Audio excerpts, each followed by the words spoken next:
آپ بچے کو اپنی سرپرستی میں رکھیں، اپنی نظر میں رکھیں، اپنے سامنے رکھیں، اپنے گھر میں رکھیں، اس کو دین بھی سکھائیں، اس کو دنیا بھی سکھائیں. اور یہ ایک مسلسل محنت ہے، 10 سال 15 سال 20 سال، جب تک آپ سمجھتے ہیں وہ اس قابل ہو گیا کہ اب وہ پریکٹیکل لائف میں آ سکتا ہے.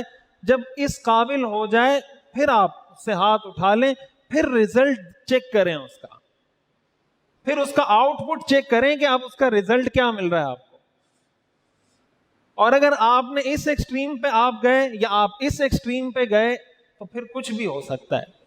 تقدیر ہے، بننا ہوگا تو بن گیا، بگڑنا ہوگا تو بگڑ گیا. مطلب آپ نے کچھ نہیں کیا. کچھ چیزیں تو تقدیر کا حصہ ہوتی ہے نا، اللہ تعالیٰ نے ایک چیز مقدر کی ہوئی، آپ نے جو سبب اختیار کرنا تھا آپ نے اختیار نہیں کیا. اسی طرح جس عرض کرنے کا یہ میں نے ایک مثال دی ہے کہ جس معاملے میں آپ اللہ سے ڈریں گے اس میں آپ کو برکت عطا ہو جائے گی. مال کمانا ہے، آپ مال کماتے ہوئے حلال کما رہے ہیں.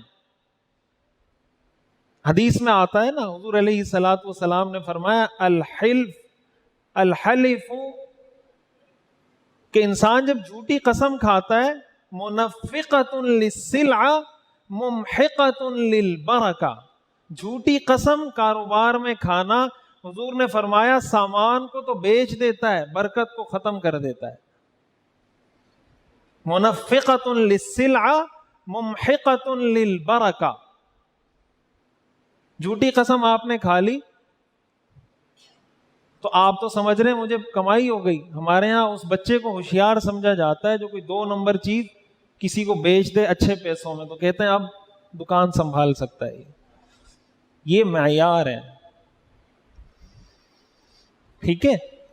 تو اب ظاہر ہے کہ اگر ایسا معیار، آپ کو تو پیسہ مل رہا ہے، جس آدمی نے آپ سے خریداری کی ہے اس کا تو کام کر دیا نا آپ نے، تو آپ بھی تو جائیں گے کسی کی دکان میں.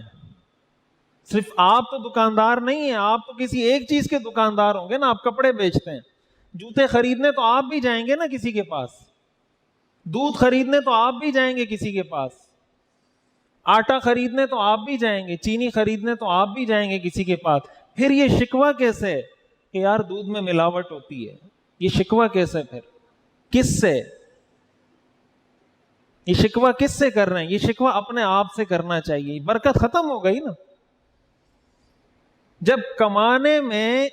حدیث میں آتا ہے البیعان بالخیار ما لم یتفرقا فإن صدقا وبینا بورک لہما فیہا، کہ دو کانٹریکٹر، 2 متعاقدین جب کوئی معاملہ کرتے ہیں خرید و فروخت کا، تو اللہ تعالیٰ نے ان کو اختیار دیا، جیسے آفر اینڈ ایکسیپٹنس ہوتی ہے، ایجاب و قبول ہوتا ہے. بھائی میں یہ چیز اتنے کی بیچ رہا ہوں، آپ کہتے ہیں میں خرید رہا ہوں، ایجاب و قبول کہتے ہیں اس کو اسلامک فائنانس کی ٹرم میں.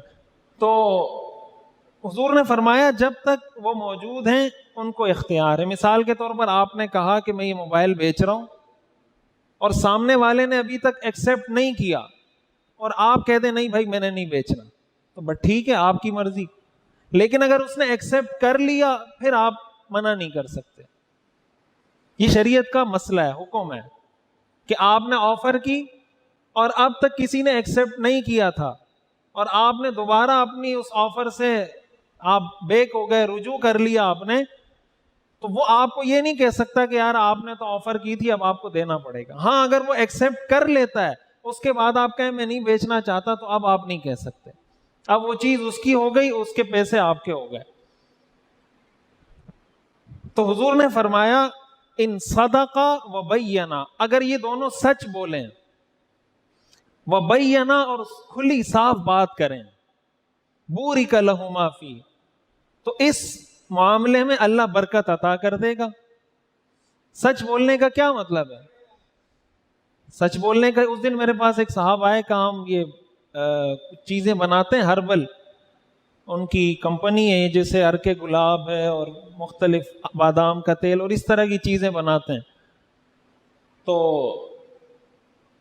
پورا ان کا باقاعدہ ایک رجسٹرڈ برانڈ ہے، کاپی رائٹ، جو ایک قانونی پروسیجر ہوتا ہے وہ ان کا پورا ہے، وہ اس طریقے سے چلا رہے ہیں.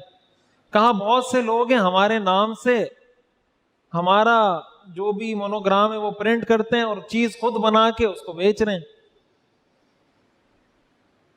اب کیا ہوتا ہے, آپ اگر کسی دکان والے کے پاس جائیں نا, مثال کے طور پر سیف گارڈ صابن ہے, لکس صابن ہے, اب اس میں ایک اوریجنل آتا ہے, ایک 2 نمبر آتا ہے. دکاندار کو اوریجنل میں فائدہ کم ہوتا ہے, 2 نمبر میں فائدہ زیادہ ہوتا ہے. پیکنگ, مونوگرام, ٹائٹل, ڈیزائننگ سب سیم ہے.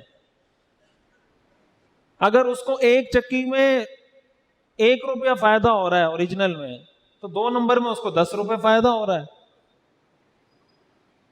تو وہ ظاہر ہے آپ کو کیا پتا چلے گا, آپ کے سامنے رکھا ہوا ہے تو آپ کو تو پتہ نہیں چلے گا. ہمارے ہاں بہت سی ایسی چیزیں بکری ہوتی ہیں, یہ ایک الگ موضوع ہے, میں اپنے موضوع پہ رہنا چاہتا ہوں. اب دودھ کے نام پہ ہمارے ہاں بہت سی چیزیں بکری ہوتی ہیں جس میں دودھ کا ذرہ بھی نہیں ہوتا.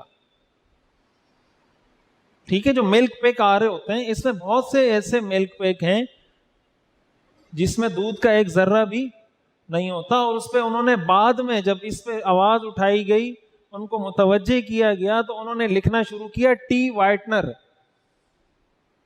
اس پہ چھوٹا سا کہیں لکھا ہوا ہوتا ہے ٹی وائٹنر. بلو بینڈ کا نام تو آپ نے سنا ہوگا نا, 50 سال ہماری قوم نے اس کو مکھن سمجھ کے کھایا ہے نا. ابھی آپ اس کے ڈبے پہ جا کے دیکھیں, لکھا ہوا ہے چھوٹا سا, یہ مکھن نہیں ہے, یہ مارجرین ہے. لکھا ہوا ہے چھوٹا سا, وہ ابھی لکھنا شروع کیا. کیوں لکھا, یہ ایک الگ ٹاپک ہے, اس پہ بھی کسی نے محنت کی, کسی نے آواز اٹھائی تو یہ ہوا ہے. چھوٹا سا لکھا ہوا ہے, یہ مکھن نہیں ہے. اس کا مطلب ہم اپنے بچوں کے پیٹ میں, ان کے جسم میں کیمیکل ڈال رہے ہیں اور پتہ نہیں کیا کیا کچھ ڈال رہے ہیں. ہم سمجھ رہے ہیں یہ صحت مند ہوں گے, پھر کہتے ہیں پتہ نہیں بیمار کیوں ہوتے ہیں, بیماریاں اتنی زیادہ کیوں ہو رہی ہیں. یہ بے برکتی ہے, یہ اسی کی بے برکتی ہے.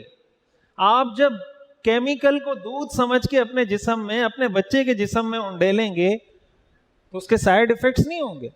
جب سائیڈ ایفیکٹس ہوں گے تو وہ بیمار ہوگا. تو جہاں اگر وہ بیمار نہیں ہوتا, آپ کا 10,000 میں گزارا ہو جاتا, اب جب بیمار ہو رہا ہے تو 20,000 میں بھی نہیں ہو رہا. تو بے برکتی اور کس کو کہتے ہیں. یہ دوسری مثال ہے کہ اگر آپ کمائی کے معاملے میں اللہ کا ڈر دل سے نکال دیں گے تو آپ کے رزق میں برکت ختم ہو جائے گی.